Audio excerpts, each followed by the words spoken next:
પણ દેવહૂતિએ વિચાર કર્યો કે આસન પાથર્યું છે કોને? મારા થનાર સ્વામીનાથે. તો સ્વામીનાથની સેવા કરાય, એની સેવા લેવાય નહીં. તમારા ઘરેથી છે ને એ સાક્ષાત નારાયણ છે. આ બધા બેઠા ને એ બધા જે તમારા ઘરેથી છે એ તમારા નારાયણ છે, અને તમે એમની માટે લક્ષ્મીજી છો. તો તમારે નારાયણની સેવા કરાય, એની પાસે સેવા લેવાય નહીં. એને કહેવાય નહીં કે પાણીનો ગ્લાસ ભરી દો, એને કહેવાય નહીં કે આજ મને પગ દુખે છે તમે ચા મૂકી દો. એને સેવા સોંપાય નહીં. જો એની પાસે સેવા કરાવો તો એ અપરાધ છે, એનું પાપ લાગે.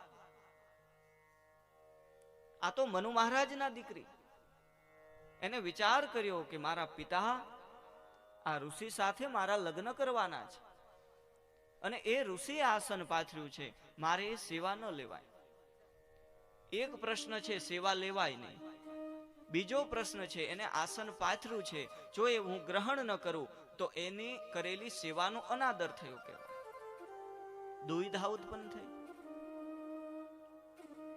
પણ દીકરીનું જીવન સંસ્કારી ઘરમાંથી ઉત્પન્ન થયું છે, જેનું ઘડતર સારા પરિવારમાં થયું હોય, સંસ્કારી ઘરમાં થયું હોય. એટલે દીકરીએ શું કર્યું? આસનની બાજુમાં દેવહૂતિમાં નીચે બેઠા અને પોતાનો જમણો હાથ એ આસન ઉપર મૂક્યો. એટલે સેવા લીધી પણ ન ગણાય અને સેવાનો અનાદર કર્યો પણ ન ગણાય.